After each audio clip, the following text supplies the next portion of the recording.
bueno, 400 euros, no es que lo hagan mucho. Igual valía un poco. Es una película que, bueno, como dijimos al principio, es muy dura, no es nada fácil.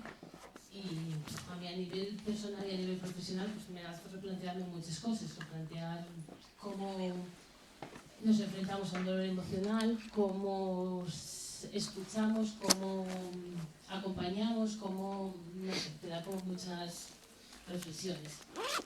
A lo largo de nuestra historia muchas veces nosotros somos muy rama sanitaria, muy rama curar, acompañar menos, y te dicen que cura lo que puedas y lo que no puedas curar pues acompaña y no sé, y como que bueno, que sigamos en el proceso. Y es muy complicado porque muchas veces eso, lo que nos dedicamos es a intentar curar, salvar y como dar la solución mágica para todo, y a veces pues no, y hay que simplemente acompañar. Bueno, pues nada, estoy acompañada aquí por, voy a empezar, si me lo permites, Paula, por Jesús. Vale. Jesús es también compañero, enfermero. No voy a utilizar etiquetas, voy a decir que eres compañero desde antes de ser enfermero ya. Desde hace, no sé si contarlo, porque me da casi vergüenza decir que hace 20 años que ya trabajamos juntos. Ya casi me da hasta un poco de vergüenza. Y, no, pero esta es una buena historia. Sí, y muchos viajes hicimos Murcia-Oviedo. Hace, sí, casi 20 años, 18 años o más. Y nada, nos viene a dar una visión desde una perspectiva pues muy humana, profunda y valiente también. Vale. Y nada, a la izquierda tengo a Paula Marín, psicóloga, colaboradora de Abrazos Verdes, con una trayectoria profesional muy amplia, muy extensa de cursos. Lo que pude leer casi me pierdo, pero bueno, con bastante formación en familia, en infancia, adolescencia, en abusos también vi que tenías una amplia en duelo, suicidio y un etc, etc, etc, y creadora también de contenido, divulgadora, etc. ¿No? Bueno. Cositas. Sí.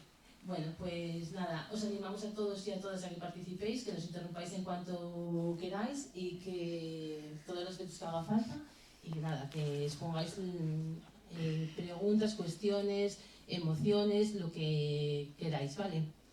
Pues nada, empezamos por casi la primera pregunta, que es como obligada. ¿Entiende la sociedad la enfermedad mental? ¿Cómo lo veis? ¿Qué os parece? Yo creo, ¿se oye bien así? No, pues es que mejor sí. Pues mejor, sí que somos pocos, sí. Sí, pues yo creo que cada vez un poco más, porque se está hablando del tema, pero que no hay tiempo. Estaba viendo la peli, ya la había visto, pero me venía todo el rato no hay tiempo para atender, ¿no? Me venía todo el rato la palabra tribu, lo que hace falta es tribu, lo que hace falta es tribu, ¿no? Es que no recaiga.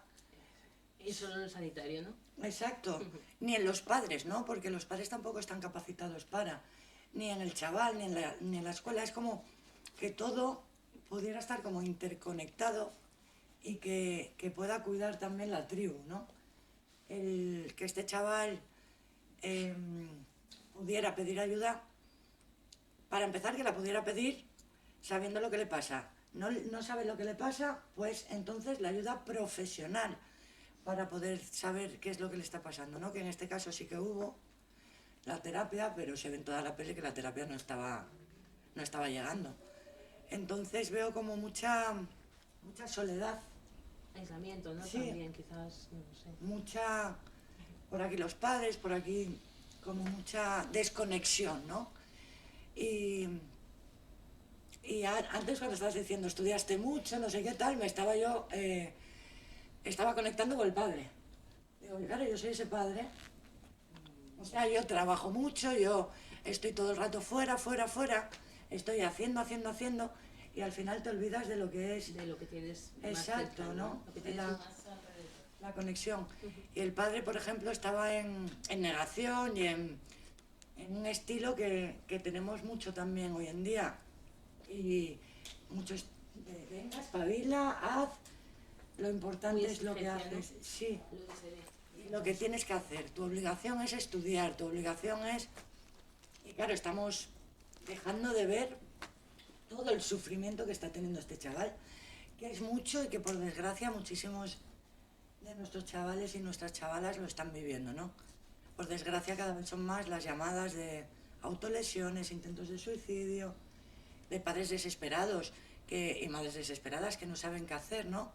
Cada vez hay más formación en los institutos para poder detectar, pero nos estamos quedando cortos y yo creo que nos cuesta ver, nos cuesta ver porque es muy duro el mirar y es más fácil también el poder pensar que se le pasará, que es una racha, como estaban diciendo, y que entender ese dolor, porque, hostia, para la gente para los familiares sobre todo, es mucho más difícil. Porque la creencia, lo que queremos creer es que de verdad se le va a pasar. Sí. Es cuestión de la edad, es una mala racha, son cosas de chavales. Es muy, muy difícil. Muy difícil. Y otra de las cosas que estabas... Bueno, ¡ya empiezo! Porque ya me pasaste la mitad de las preguntas. ¡Ya empiezo! Ya empiezo a no dejar hablar. Una de las cosas que acabas de decir que es súper complicado, la de sostener. El acompañar, ¿no? Totalmente. Y me pasa a mí en terapia que a mí lo que más me cuesta son los duelos. Porque hay que sostener mucho, acompañar mucho. Y yo soy de querer salvar y de querer resolver, ¿no? De venga, vamos a ver qué podemos hacer, ¿no? Entonces el escuchar activamente, el acompañar y el sostener nos cuesta mucho. Queremos salvar al otro, queremos quitar al otro de su dolor y a veces hay que estar ahí, ¿no? La presencia. Nada más y nada menos, que es súper complicado. Sí, eso nos pasa mucho también en trastornos mentales graves, cuando es acompañar y es muy difícil también el no intervenir o no hacer iatrogenia muchas veces, porque al final las intervenciones muchas veces son contraproductivas. Jesús, ¿qué te...? Bueno, yo lo primero, daros las gracias por venir, que bueno, aquí personas pues que esta película tiene un componente emocional muy grande y personas que la mayoría tenemos alguna relación con el suicidio. Ahora dentro de este contexto que se habla de la prevención, la visibilización del suicidio, superviviente, sobreviviente, ¿no? Sobreviviente a la psiquiatría también se llama. Yo creo que es imposible sobrevivir a la psiquiatría. Se puede sobrevivir a un intento de suicidio por esa gran ambivalencia entre la vida y la muerte, esa búsqueda de ayuda en última instancia, ¿no? Porque nadie quiere morir, queremos dejar de sufrir. Pero a la psiquiatría, cuando desde el primer momento en que tú vas pidiendo ayuda ya te cae un diagnóstico y una medicación que te altera bioquímicamente todo, que muchas veces entra en conflicto con que quieres tomarla, no quieres tomarla, pues ya entras ahí en una rueda que es muy difícil de salir. Ese daño iatrogénico que dices ya se produce desde un primer momento y luego va más, a medida que tienes ingresos, más polimedicación, efectos secundarios, va más a más y llega un momento que casi puedes quedar psiquiatrizado para toda la vida. Muy mal, tremendamente mal. Con el intentar ayudar, muchas veces conseguimos un efecto contrario, ¿no? Sí, también, claro. Yo tengo que romper una lanza a favor de la psiquiatría, porque yo, como psicóloga que soy, al principio cuando salgo de la carrera y todo eso, es como, ay, la gente me... que es verdad, ¿eh? O sea, no vamos aquí a discutir tú y yo. Pero hay mucha sobremedicación, ¿no? Pero sí que en muchísimos casos la medicación salva vidas, ¿sí? Entonces yo creo que necesitamos medicar menos siempre y cuando se pueda. Y soportar más, ¿no? Acompañar y soportar más. Exacto. Que la medicación sea una muleta, pero no sea el completo del tratamiento. Exacto. Ni sea, tú ya tienes un diagnóstico, entonces tú ya tienes que estar con esta medicación toda tu vida y cuando tengo una crisis, pues o te subo más o te bajo, ¿no?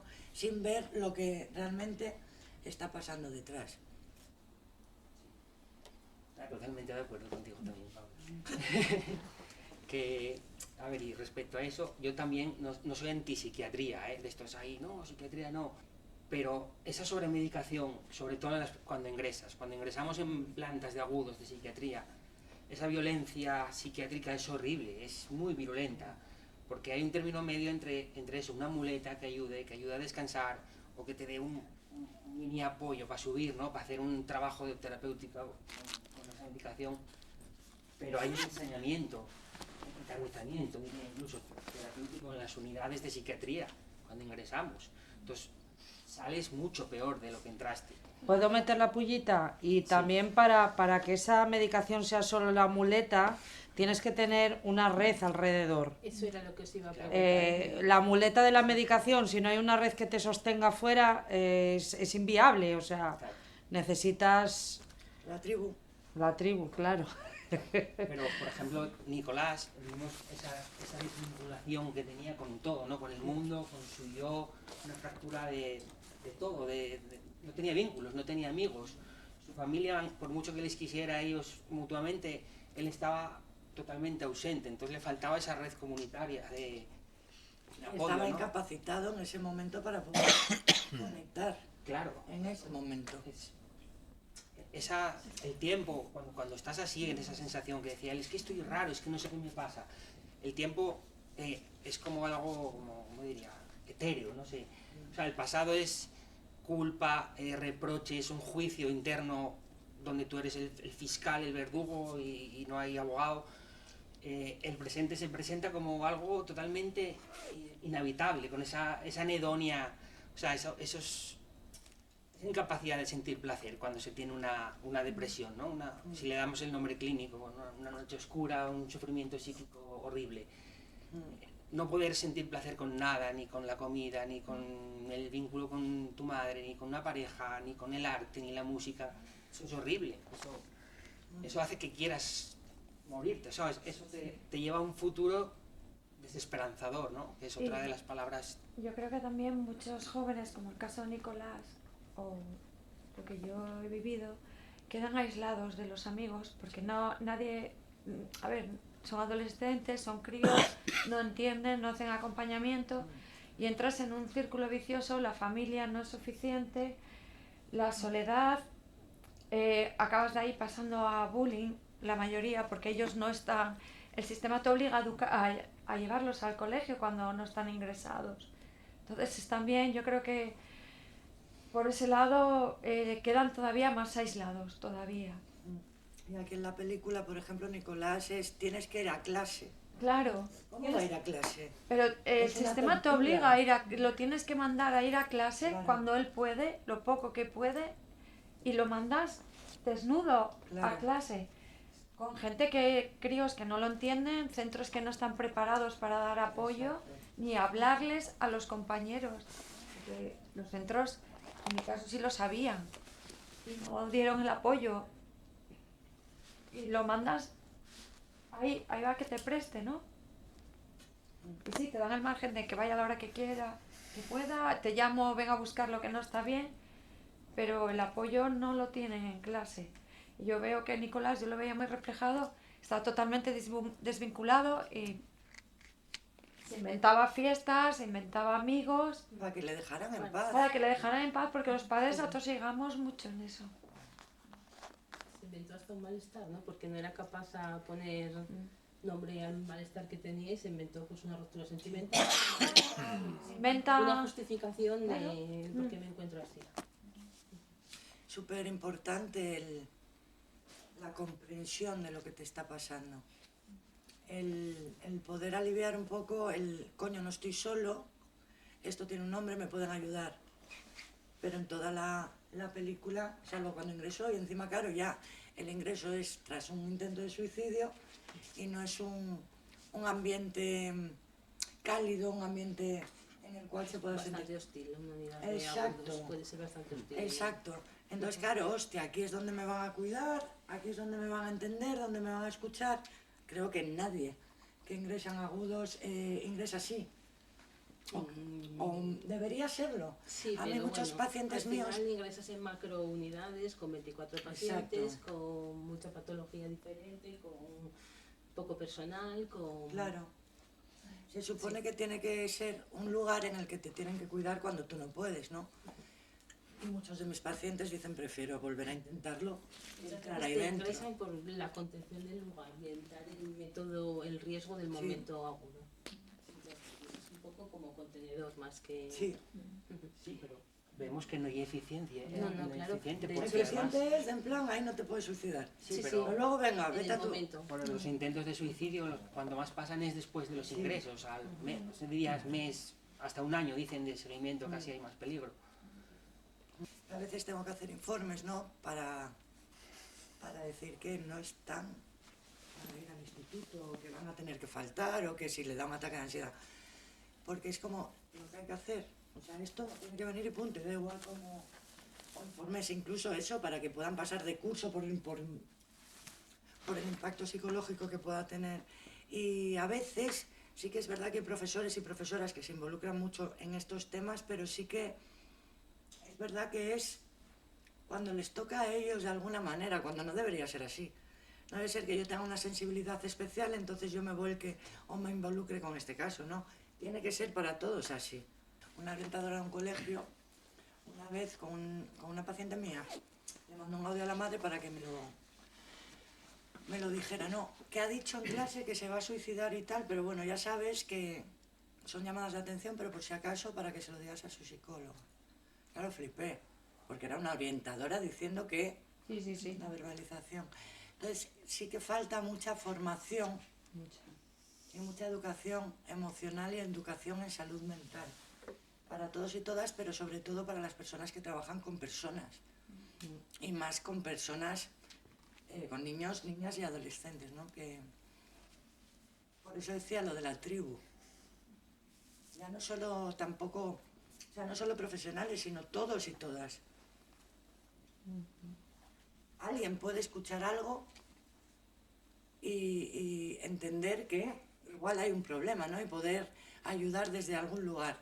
Yo creo que todos y todas somos vehículos de transformación social y personal y que, claro, el suicidio no es algo personal, es algo social.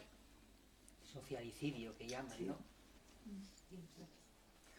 Bueno, a ver, lo primero yo quería felicitar a Codepa por esta sesión, por esta jornada. Creo que es algo absolutamente fantástico, pues porque el suicidio es un fenómeno que desborda la sociedad, desborda la psiquiatría, desborda la salud mental, nos desborda a todos y hay un margen de mejora, vamos, infinito entre la realidad y lo que debería hacerse, ¿no?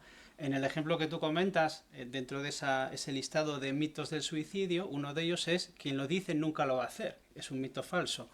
Y entonces falta formación. Bueno, entonces yo quería comentar algunas cosas, ¿no? La primera es, yo soy profesor de salud mental en la Facultad de Enfermería de Gijón. Y en enero del año 25, este mismo año, me llegó un cuestionario de un estudio que se hizo en España entre las 133 escuelas y facultades de enfermería para ver de qué manera y en qué proporción se abordaba la temática del suicidio a nivel del grado universitario de enfermería, ¿vale? Fijaros los datos, es para echarse las manos a la cabeza. Solamente el 55% de los centros daban alguna temática sobre el suicidio. Solo el 55%. Y de media 2 horas. En un título de grado que son 240 créditos. Terrible.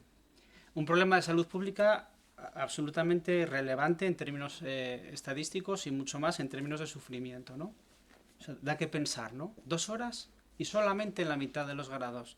Otro contexto, las ciencias de la salud. Enfermería tiene un 7% de asignaturas del campo de la psicología. Ciencias de la conducta. Hablamos de conducta al fin y al cabo, ¿no? Conducta suicida. Pero es que medicina tiene solamente el 4%. O sea, hay una falta de formación en ciencias de la conducta, en los títulos de grado de ciencias de la salud, que dan lugar a la realidad que da, que es que los profesionales sanitarios no estamos suficientemente preparados ni pertrechados para manejar la conducta, y mucho menos la conducta suicida. Si le pasa a profesionales de la salud mental, Hombre, nos pasa a las compañeras de salud mental, todo el mundo dice que Y luego, hay formación. Que no. hay formación y aparte que se asustan, no se pregunta acerca si hay ideación, no se habla del tema abiertamente. Está mucho valorado, Pues, está mucho. claro, hay un miedo a que el paciente se suicide. Entonces es como... Es como la patata caliente, a mí que no Sí, me pase. Exacto. El otro día hice un curso, bueno, el otro día, bueno, uno de esos cursos que están ahí en el... Sí, y decía el pavo que claro, que qué paciente era el peor para derivar, claro, que nadie quería a alguien con una ideación suicida, un intento de suicidio previo. Y claro, quedé asustada, porque es, hostia, o sea, al final es, este caso no lo quiero, este caso no lo quiero. ¿Qué estamos haciendo? Esto es un problema, creo, eso que de todos y todas, Claro. y si ya al propio o a la propia profesional de la salud mental la asusta, o no lo quiere ver o quiere negar, aquí hay un elefante, pero turú, turú, turú. O sea, sí, Luego, también quería comentar, si monopolizo mucho me lo decís y me callo, que yo tiendo a, como tú, tiendo a la...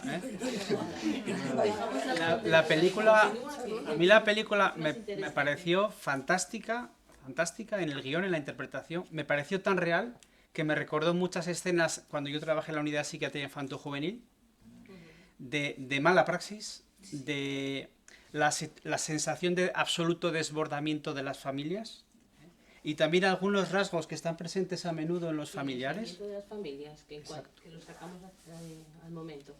Y ya porque lo tocaste tú, Lucía, la absoluta falta de cuidado que en las unidades de psiquiatría se tiene con respecto a las personas que ingresan por intentos de suicidio, porque una persona que lleva a cabo un intento de suicidio tiene una situación de sufrimiento extraño. El suicidio es una conducta de evitación. No buscas la muerte, lo que buscas es evitar el sufrimiento. Sí, el malestar psicológico, llámalo. En esta película aparece muy bien representado. Primero, con las conductas autolesivas como forma de gestionar a través del dolor físico el dolor emocional. Es mucho mejor el dolor físico que el dolor emocional y además lo distrae, ¿no? Lo lleva al anclaje ese del dolor físico y queda en un segundo plano el dolor emocional. Pero es que en las unidades de psiquiatría, cuando una persona ingresa, lo primero que sufre es un cacheo policial altamente punitivo, donde poco más y te hacen un tacto rectal para ver si ocultas el tapón de un bolígrafo Bic con el que poder rasgarte las muñecas. Entonces, en las unidades de urgencias, cuando hay un lavado gástrico, por ejemplo, por una sobreingesta medicamentosa, que sabéis que es la metodología más frecuente en los intentos de suicidio, los comentarios, yo he estado trabajando en urgencias y seguro que muchos aquí también, los comentarios que se le hacen al paciente son altamente punitivos. Haberlo pensado mejor antes de hacer esto.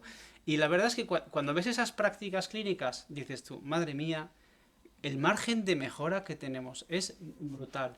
Y la sociedad, desde luego, también está fracasando, porque, hombre, que en el año 2025 siga sin haber un plan nacional de suicidio debidamente financiado, como están otros planes con problemas de salud pública de mucha menor entidad, de entidad en términos estadísticos, por ejemplo, tráfico. Yo siempre pongo el ejemplo de las políticas de violencia de género, con las que estoy muy de acuerdo, pero es que en violencia de género se gastan 547 millones de euros y en la prevención del suicidio es que no hay ni datos. ¿Vale? Entonces, bueno, por terminar, a mí la película lo que más me ha gustado de ella es que plasma que esa automática asociación que hacemos, conducta suicida, trastorno mental, no. Muchas veces no hay trastorno mental, lo que hay es problemas puramente existenciales. Muchas veces la pérdida de sentido de la vida, ¿no? En aquella tipología famosa de Durkheim, ¿no? Que, por cierto, esto ya no, y acabo, si algún día vais a París, tenéis que visitar la tumba de Durkheim. Durkheim era un sociólogo del siglo XIX que investigó el suicidio, y en su tumba, que está allí en uno de los cementerios más bonitos que hay en París, está lleno de piedrecitas.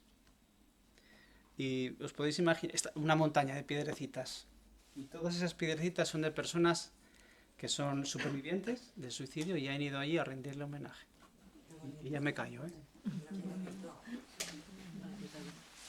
Por ejemplo, quería contestarte sobre lo que decías de la peli, cuando se le ningunea, se le infantiliza, no se le deja ser parte del proceso a Nicolás, ¿no?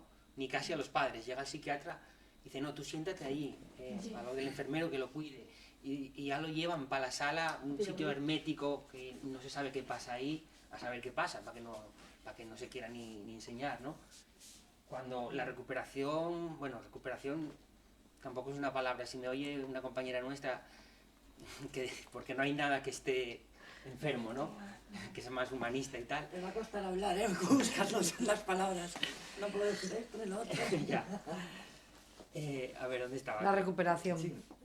La recuperación tiene que ser parte del paciente, de la familia y del profesional, y ver todo en su holismo, en su parte holística, no del psiquiatra que medica o solo de la psicóloga que hace terapia, sino de todos los profesionales y del espacio comunitario social que él tiene, ¿no? Pero ahí se ve cómo se le quita de eso. Bueno, pero mucho igual es por eso, porque queremos curar y curar rápido, ¿no? Te vas a poner bien, rápido y, ¿sabes? Y curarse uno mismo también, los profesionales, de que no pase nada en mi tiempo, Sí, tranquila, sí, ¿no? sí. Cuando haces Sí. cuando escribes al final, se haga Sí, tranquila, sí, haces el que turno. estuvieron polimedicados hasta las cejas. Es que, claro, lo que se pierde de vista en la conducta suicida es el mutualismo ontológico entre el sujeto y el entorno, porque el sufrimiento se debe a un problema de interacción con el entorno. Y, sin embargo, se cree que es un desarreglo interno del sujeto que tiene conducta suicida. Entonces, Así se hace personal. exacto. Eres tú el que está mal. Individualismo. Claro. Culpaba. Claro. Cuando tiene que ver también ese capacitismo, no sé, antes de que estábamos hablando, lo de no ir a clase, lo de no poder ir a clase, no poder trabajar, ¿no? Eso viene de esta sociedad que impera, pues neocapitalista, que impera pues el ser productivo, el tener un canon de éxito, pues como era el padre y el abuelo, que ya lo arrastraba, el propio padre lo arrastraba de su padre, ¿no? Ese canon inalcanzable, ¿no? Entonces cuando fallas, no puedes trabajar de lo tuyo, no puedes, o sea, fallas también como pareja, como hijo, hay un sentimiento de fracaso personal total y de culpa, pero es respecto al contexto social en el que tú estás. Igual en otro lugar eso no sería una enfermedad ni un sufrimiento, podría ser hasta un chamán, si fuera en la tribu, ¿no? Imagínate. Sí, bueno, iba a al hilo de lo que... Es que cada poco volvemos a lo mismo. Y se está hablando mucho de que esto tiene que ser comunitario, de que se falla. Yo creo que eso se refleja en los profesionales. Bueno, yo soy terapeuta. Y entonces creo que en parte conseguí quitarme el miedo, yo, a la conducta suicida. Pero me doy cuenta que es que tenemos pánico. Y la gente tiene pánico. Entonces, claro, ¿por qué te echo la culpa a ti? Porque yo no quiero tener nada que ver con esto, pero sobre todo porque no quiero escucharte. O sea, no quiero saber lo sumamente mal que estás. Y por eso vamos saltando, pues eso, pues derivamos o lo que sea. Pero yo creo que viene de... Para mí es una cuestión de graduación. O sea, no es de repente hay una conducta... Sufrimos. Y se llega a un nivel de sufrimiento muy grande. ¿Qué pasa? Que la sociedad no tolera el sufrimiento ni cuando es más flojito. Porque no queremos estar... Y yo muchas veces, el chaval continuamente decía, no sé qué me pasa. Yo muchas veces tuve gente así en la consulta. Dices, vale, da igual. O sea, estás mal y vamos a intentar aguantar. Vamos a intentar aguantar que igual se pasa. Pero puedes estar mal y no tienes por qué tener una explicación a estar mal. Y eso no, ni te incapacita, ni te invalida, ni es que tú tengas un problema. Es que a veces estamos en la mierda. Y además es que a la gente se lo dices así. Y eso es como un relajo, ¿eh? Porque decir, vale, ya está. O sea, ahora mismo no tenemos que saber ya qué te pasa. No tengo que hurgar, me da igual en la dirección que sea, ¿eh? Si es un tema bioquímico o si es que te pasa algo porque te pasó no sé qué de pequeño. Que este chaval estaba continuamente, ¿qué te pasó? ¿Qué te pasó? ¿Qué te pasó? No le pasó nada. Se encuentra mal, por el motivo que sea. Vamos a dejarte estar mal. Si quieres me lo cuentas. Y si no, simplemente cuéntame lo negro que lo ves todo. Pero normalizar...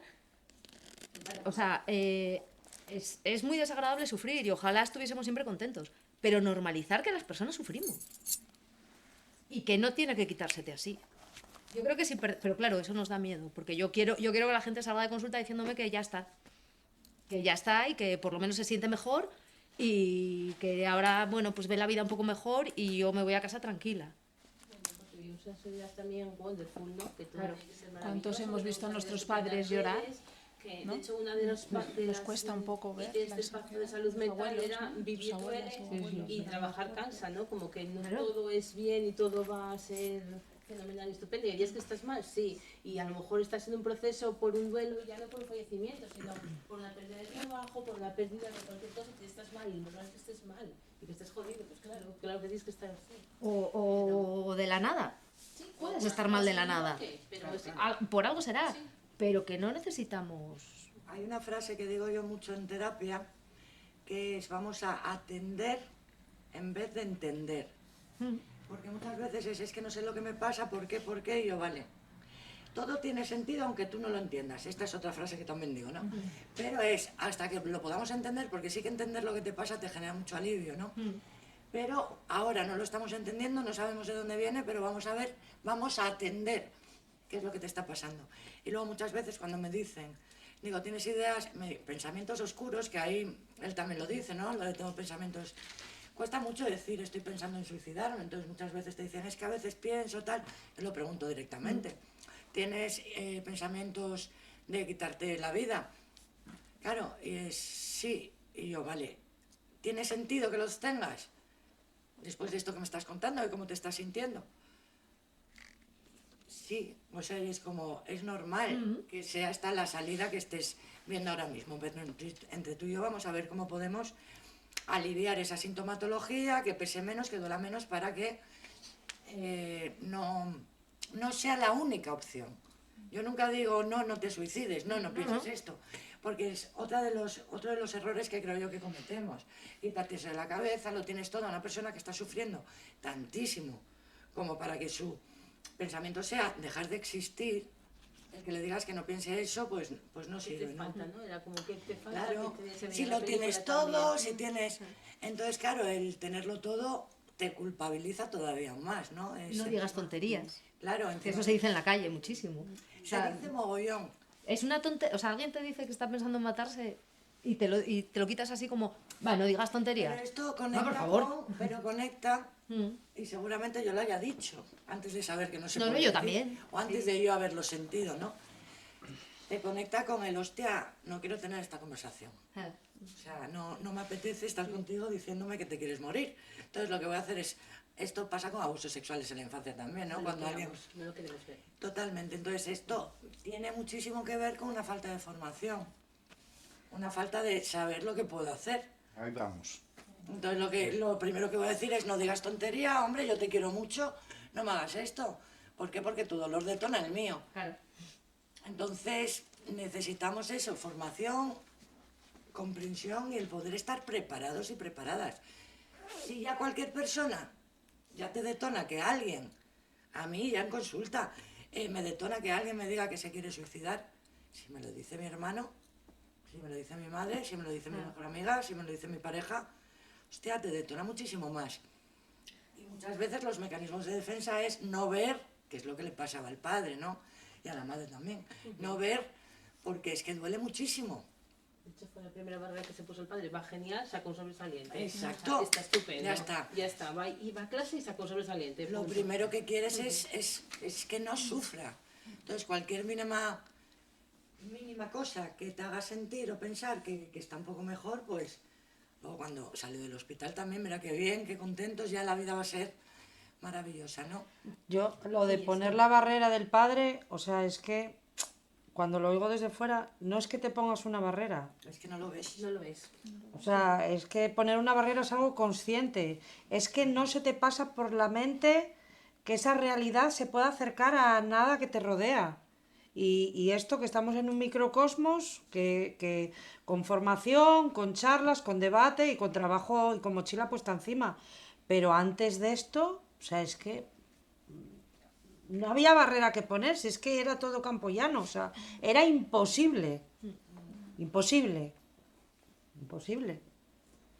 Por ejemplo, Uy, perdón, anda.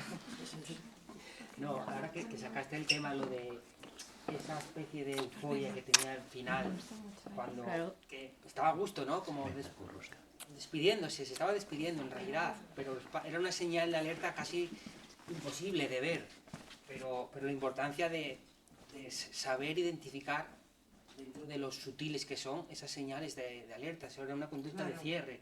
La persona se está despidiendo, de repente está eufórico, de repente va a visitar a los familiares, ves que llama a todo el mundo, hay una mejoría, de repente, hostia, es imposible, ¿cómo es que lleva años deprimido y ahora está mejoría? Y claro, son muy sutiles y difíciles de ver, pero La película está muy bien tratada o sea, en todo. En cómo no deja claro cuál es el malestar de Nicolás, ¿no?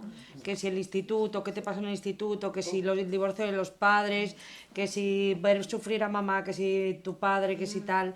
No deja claro al final lo que decimos, ¿no? Multicausal, multifactorial y multidimensional. Y luego lo de las conductas de cierre, ¿no? También pues, brillante. Las autolesiones, Sin estas ser también. eufórico, contento, esa Sí, despedida. a gusto.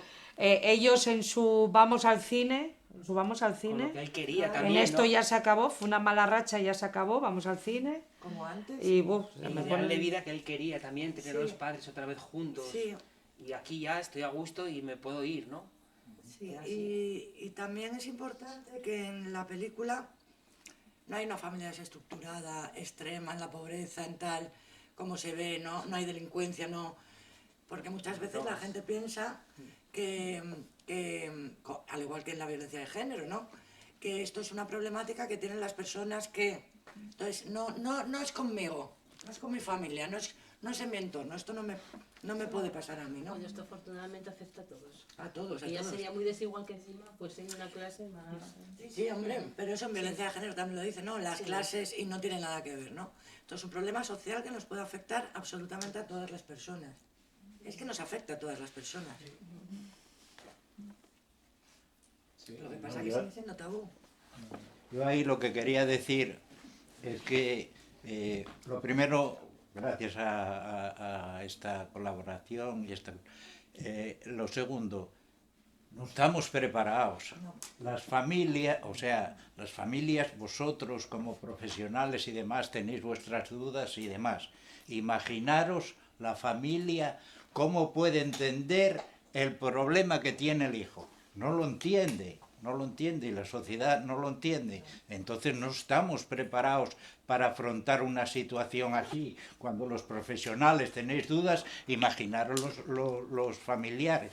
¿Qué hacemos? ¿Cómo hacemos? Estáis hablando mucho de ingresos. Yo me parece una salvajada los ingresos. ¿A dónde van los enfermos eso? No tienen un patio. Nosotros hicimos una sugerencia a Luca, no una queja, una sugerencia. Una cárcel que está llena de asesinos tienen un patio para salir. Tienen una zona para que les dé el aire, para que les dé el sol. Una piscina. Y tienen talleres para hacer cosas. Aquí sí, bueno, mandalas. Incluso les sirve el lápiz del Ikea, muy afilado, pues sirve también para hacerse daño. Es más, en una cárcel, el mayor castigo es el aislamiento. El no salir Claro, al patio. el mayor castigo es que estén aislados. No hay un patio, es que no tiene que haber algo más. Como no se destina dinero, pues claro. Cuando Lucía y yo trabajábamos en la unidad de psiquiatría del antiguo hospital, junto con un grupo de profesionales bastante grande, hicimos un escrito solicitando, estaba el Luca en construcción, el Luca actual, que la unidad de psiquiatría o de salud mental estuviese ubicada a nivel 0, con un espacio exterior ajardinado, soleado, donde los pacientes pudieran esparcir. Y por cierto, que estaba en ciernes la ley antitabaco, fumarse un pitín, ¿eh? Sí. Porque ingresarte, o sea, por ejemplo, pues yo qué sé, con un episodio depresivo agudo y encima que te quiten el tabaco todo a la vez, pues no parece lo más apropiado, ¿no? Bueno, pues en la quinta planta. En la quinta. Exacto. En la fe y ahora una Por cierto, creo que los compañeros de la UCI también querían que la UCI estuviera a nivel de calle para que los pacientes no se desorientaran con la luz natural. Nada, se raza. Tampoco. Entonces, no, en este caso, tengo que romper una lanza por los profesionales porque no fue por nosotros, ¿eh? Fue por la dirección que... Mucho porque estuviste en nivel 0, sí.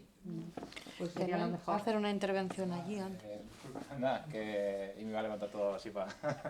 No, nada, bueno, primero de todo que muchas gracias por esta colaboración, que bueno, fue mi madre que más o menos me comunicó y demás sobre todo esto.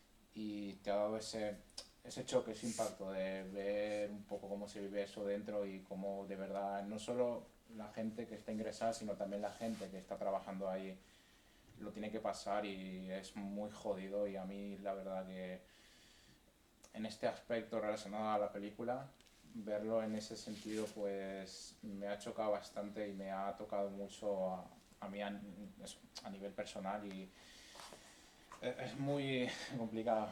De hecho, algo que, de hecho, comentando con la película, claro, como dicen de que, por ejemplo, no tiene un nombre o no sabe qué le pasa a Nicolás, si no mal recuerdo, de hecho, yo pienso mucho que él creo que, como dice, con el tema de los cortes, el tema de no saber qué decir o definir qué le pasa, yo creo que es algo también que, sin saberlo, creo que también se autoflige mucho él.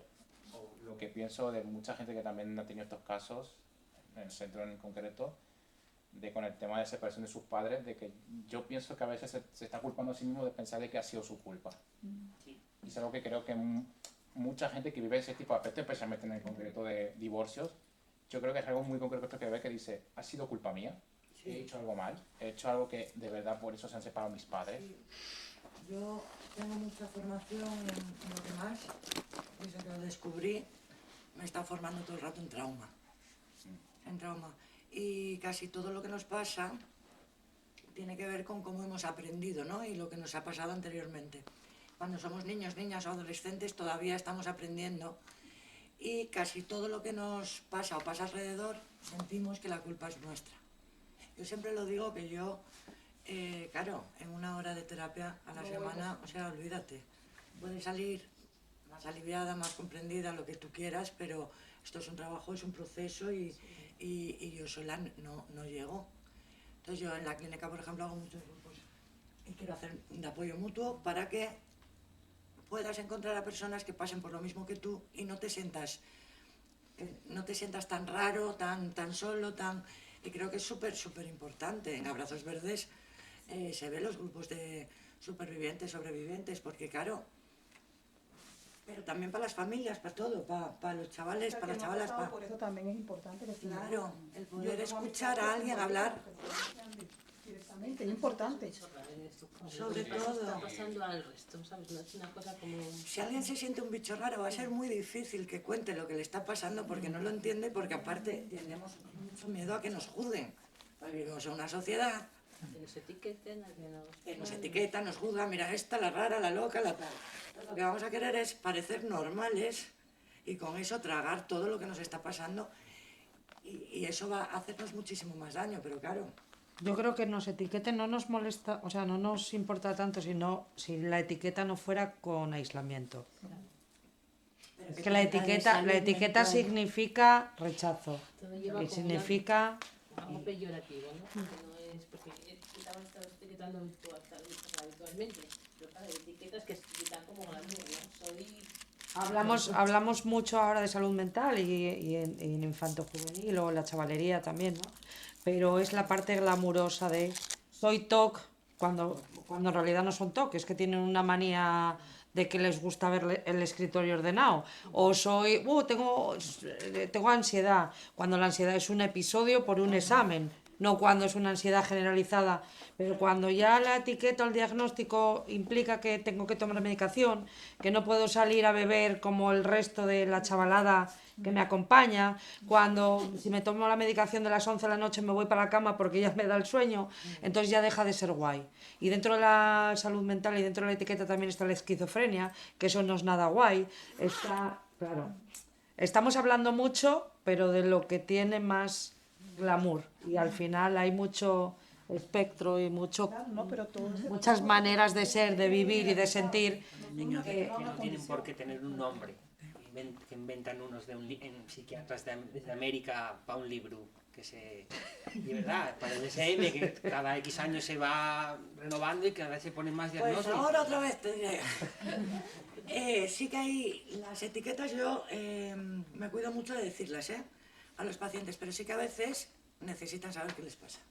Y alguien con depresión empieza a hablarme y es que me siento así, tal cual, pascual, y tengo que decir, espera un segundo, y saco el DSM y digo, a ver, escucha. Y empiezo a decir pensamientos negativos, ideación suicida. Entonces es como, soy yo literal, como dice la juventud ahora. Y digo, vale, pues entonces no te pasa nada. Me representa. O sea, exacto. Y es, ¿qué pasa? Que ahora mismo estás atravesando una depresión. Entonces, este eres tú y este eres tú con depresión. Entonces, para poder ponerle un nombre, como a trastornos de la personalidad también, ¿no? Poder decir, vale, hay una serie de rasgos debido al sufrimiento que tienes que están debutando por aquí, ¿no? Entonces, depende del caso, yo creo que es importante también decir, coño, vale, me pasa esto, tiene un nombre. En realidad los diagnósticos que son un conjunto de síntomas. Entonces, es sobre todo por el... Hay más gente como yo. Sí, pero, por ejemplo, No sé. a ver, es que hay dos, o sea, creo que es peligroso y beneficioso a la vez. Porque por una parte a veces, dentro de esa crisis de identidad total, de no saber quién eres, que te digan que tienes trastorno límite, lo puedes asumir como única identidad total. Claro, Y que eso no. justifiques todo tu sufrimiento, todos tus actos impulsivos, consumos, etcétera, porque tienes TLP. Y te presentes como soy TLP, soy bipolar. Eso es Ya terrible. tengo, eso es terrible y solo te conlleva una cronificación. Porque soy mi diagnóstico, ¿no? Claro, Y aparte los claro. diagnósticos pueden tener, bueno, ahora me está pasando esto, pero luego puede no pasarme, ¿no? Yo Ah, creo que la Nicolás. mayoría de las experiencias en salud mental con los diagnósticos Ya es, está. eres esto. Y ya está. y para ¿Sabes? toda No te la lo vida. presentan como Vale. estás pasando por un trastorno límite. Eres trastorno Claro. límite de la personalidad. De todos modos, Y además no se te va a quitar.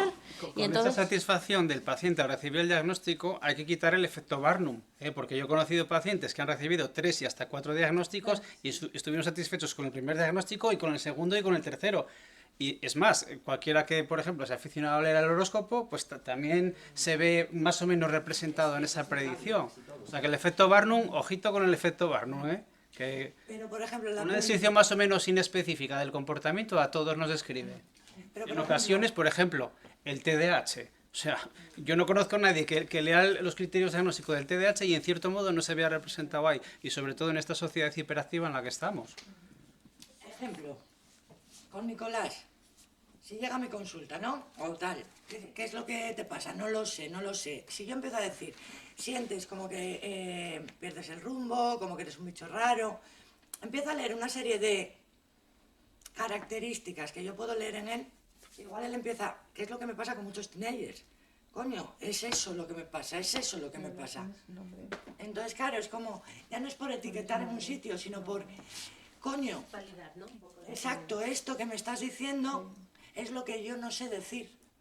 Es lo que yo no sé lo que me pasa, ¿no? Que me pasa mucho con el trauma complejo, lo de la culpa, sentimientos de, a este chaval, sentimientos de inutilidad, sentimientos de culpa, autolesiones, ideación suicida. Claro, va a decir, hostia, todo eso me pasa. Y es que me pasa con muchos pacientes, que soy yo la que empiezo a decir, y me empiezan a decir, hostia, eso. Si tiene nombre, si existe, lo podemos trabajar.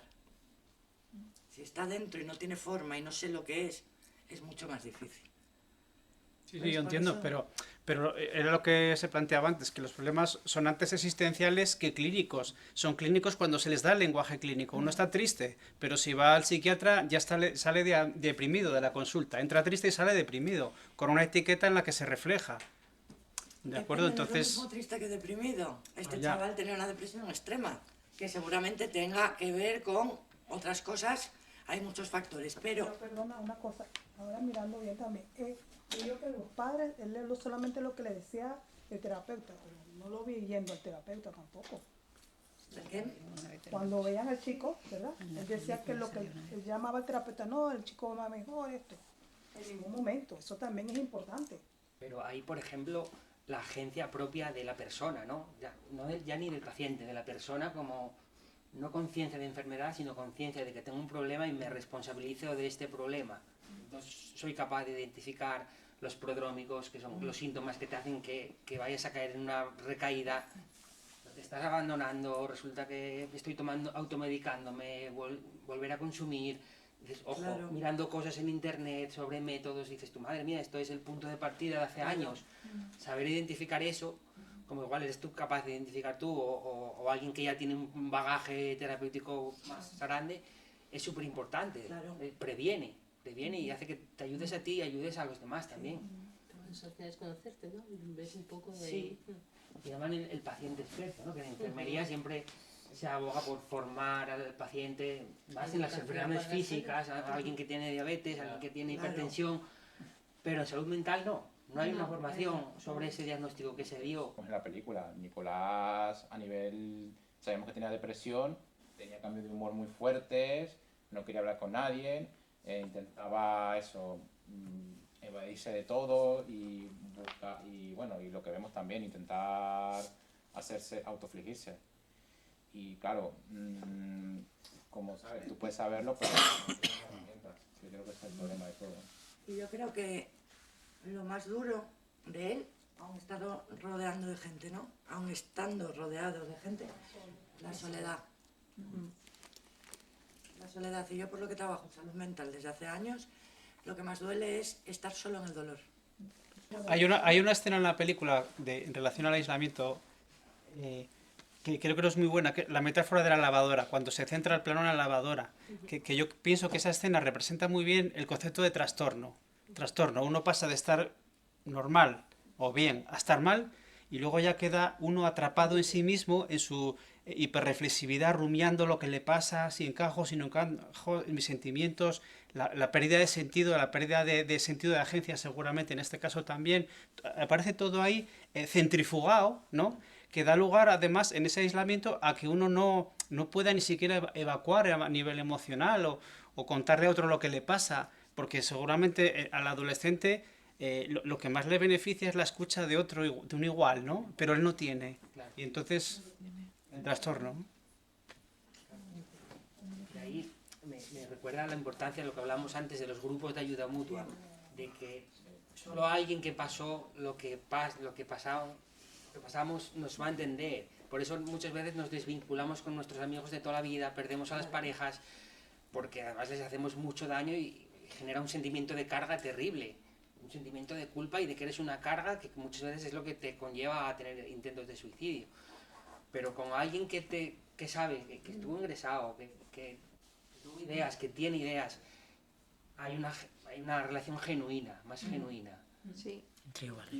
Es diferente a la amistad, es una relación horizontal, no sé cómo explicarlo.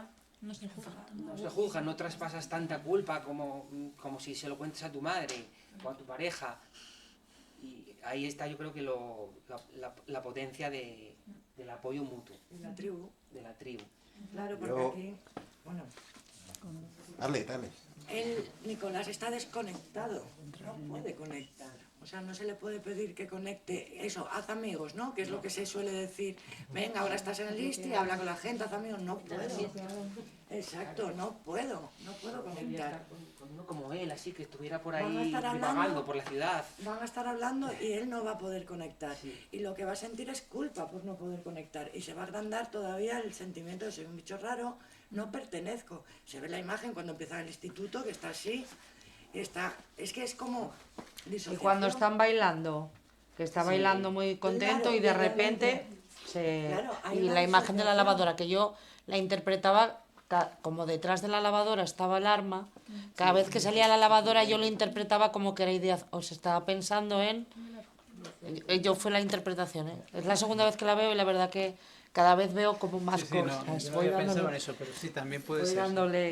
Cuando entraba ya al cuarto de la lavadora, ¿no? Y se cerraba la puerta y se ponían aquí. Sí, es la primera vez que la ves nada, pero la segunda es como, te genera una angustia tremenda. Pero después de verla la primera, que ya sabes lo que pasa, si no, igual no le das esa... Te genera una angustia ya cuando sale el cuarto de la lavadora, pero en las sucesivas veces. Bueno, tendremos que ir... Una pregunta a examen, ¿eh? Pues está para vosotros. A ver si aprobáis. Trabajo de noche, ¿qué íbamos? En la actuación del padre y de la madre, el padre, ¿cuándo actuó bien? ¿Cuando se puso y le dio cera? ¿O cuando se puso enfrente de él y no, tienes que hacer esto, esto y esto? ¿Cuándo actuó bien el padre? Yo no puedo decir esto. O sea, no puedo juzgar. El pobre estaba destrozado, no sabía qué hacer. Claro, es que... Repetía patrón porque el padre aprendió como aprendió. Y nadie puede dar lo que no tienes. Pero era consciente del daño. Bueno, pero el padre tiene comportamientos muy terapéuticos y luego tiene comportamientos también muy antiterapéuticos. Por ejemplo, a mí me llamó mucho la atención en la parte inicial de la película la proxémica, la distancia. Él va a comer con su padre y se sientan a 8 metros. Aquella mesa era enorme. Me recordaba la de Putin y el francés Macron, ¿no? Y yo decía, jolín, qué distancia emocional. Pero es que incluso también la madre se mostraba muy distante a nivel físico, ella, y por supuesto también a nivel emocional. Pero luego en otras partes de la película parecía un padre dispuesto a escuchar y más afectivo, más... ¿no? Que por cierto, la película está muy bien hecha porque es que recuerda la realidad. Por ejemplo, hay una escena en la película que yo viví en la unidad de psiquiatría, que es una madre que entra a ver a su hija que ingresa por un intento autolítico y lo primero que le pregunta, la primera frase, es si tiene al día los deberes. Después de una semana de no recibir visitas. No se me olvidará, ya han pasado más de 10 años, ¿eh? Exactamente igual que en la película. Lo importante es lo académico, alucinante. Yo quiero romper una lanza a favor de esa madre, que a lo mejor viene de escuchar que son llamadas de atención. Sí. Y a lo mejor dicho por el profesional o la profesional es que yo creo... que nos recibe. O sea, parece muy chocante, ¿no? Pero es que tenemos como familiares, tenemos esas reacciones totalmente... Y a veces hasta te ayuda a no irte tú. Poner esa barrera de la lógica de pusiste la lavadora, es que necesito hablar de algo que me ponga los pies en la tierra. Porque esto es, y a lo mejor vienes pues son llamadas de atención y en el propio ingreso. Son llamadas de atención. Sí. O después de salir de la consulta del psicólogo o la psicóloga correspondiente. Son llamadas de atención. O de la médica de cabecera. Esto que está haciendo es para que tú, no sé qué. Y entonces, es una conducta funcional, adaptativa para manejar, para manipular. ¿Te acordaste de ir a recoger el traje a la tintorería? Y claro, visto en un corte de película, dices tú, esta chavala está ida de la olla. Sí, parte es verdad, y parte es que no consigues conectar con tierra porque es todo tremendo, brutal, ¿no? Como era la... La primera que se dio cuenta en el problema fue la madre. Bueno, la que convivía con él. Al final la moraleja es que... como se dice en latín, ignoramus, o sea, no sabemos nada, tenemos que aprender muchísimo y la sociedad tiene que cambiar.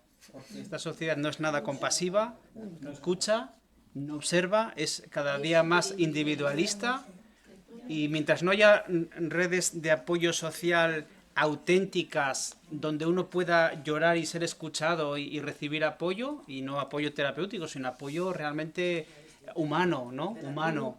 Pues estamos abocados a que esto sea un problema incremental y se está produciendo. Bueno, las estadísticas lo dicen, ¿no? Por desgracia. La pandemia ahora son brutales, o sea, pero desde 2019 ahora, en 5 años, fueron brutales. ¿Dónde aprendisteis qué hacer cuando alguien sufre?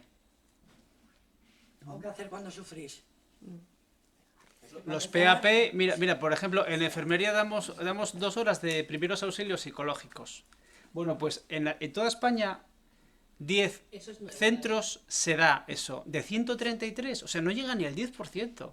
Todos saben hacer RCPs, pero nadie sabe hacer primeros auxilios psicológicos. Pero eso en enfermería, que ya eres adulto ya tal, pero como ser que va creciendo, que está en el cole, que tal cual, ¿dónde aprendes a gestionar la rabia, a saber llevar un duelo? Llevar un duelo. ¿Cuántos niños y niñas van a vivir un divorcio? ¿Cuántos les va a morir la mascota? Pero eso no se enseña, no se... Y habilidades sociales, que son un factor de protección, tampoco. ¿El qué? Habilidades sociales, tampoco, que es un factor de protección. Tú vas creciendo y vas viviendo con lo que vas observando.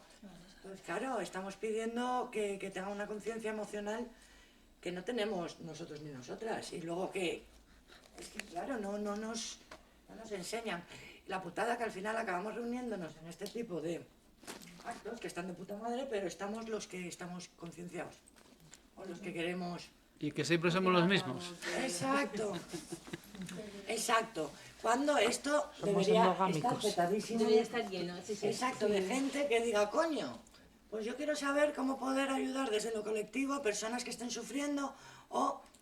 Entonces, si no ves que hay más allá, que se puede seguir, tampoco ayuda.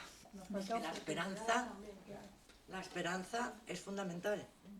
Claro, Es tú tienes fundamental, que ver que hay... Porque el suicidio es sufrimiento más desesperanza. Claro. Entonces dice, yo voy a estar sufriendo así toda mi vida. Tengo que tomar esta medicación toda mi vida, que me produce Estar efectos limitada. secundarios, que parece que tengo 80 años en vez de 30. Exacto, sí. Eh, Que voy vagando y no me entero de nada y veo a la gente reírse. Luego en las redes sociales, todo el mundo sale feliz. En la playa con Pero sus esto es amigos. mentira. Sí, pero ellos no lo saben. No, lo de las redes sociales, esto da para un curso académico. En la educación igual, porque claro, ¿cómo me educaron a mí? A base de palos y golpes, a cómo están educando ahora no tiene nada que ver. Y lo que me educaron a mí ahora resulta que es... Bueno, resulta no, me educaron mal, porque la mujer que esté en casa y todo eso, y el hombre y eso, fue una mala educación. Claro, comparar la educación de antes con la de ahora, pues no sé cómo evolucionará la cosa. Y la juventud, porque claro, hay que ir con la juventud, ¿no? Dicen que hay que ir con la juventud.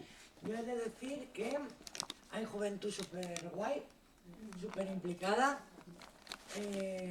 que se preocupa mucho por los compañeros y las compañeras, y cada vez que voy a un instituto a dar alguna charla tal cual, salgo horrorizada por un lado, pero Y por otro lado... esperanzada por el otro. Exacto. Entonces, como hay que finalizar, yo quiero lanzar un mensaje de esperanza porque, bueno, estamos aquí, estamos intentando hacer de esto un lugar más seguro, más justo, y yo estoy encantada de participar en esto.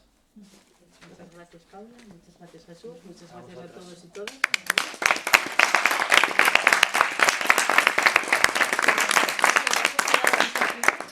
¡Somos tribu! Y que nadie pase en soledad. Tribu por la urbana. soledad. Urbana.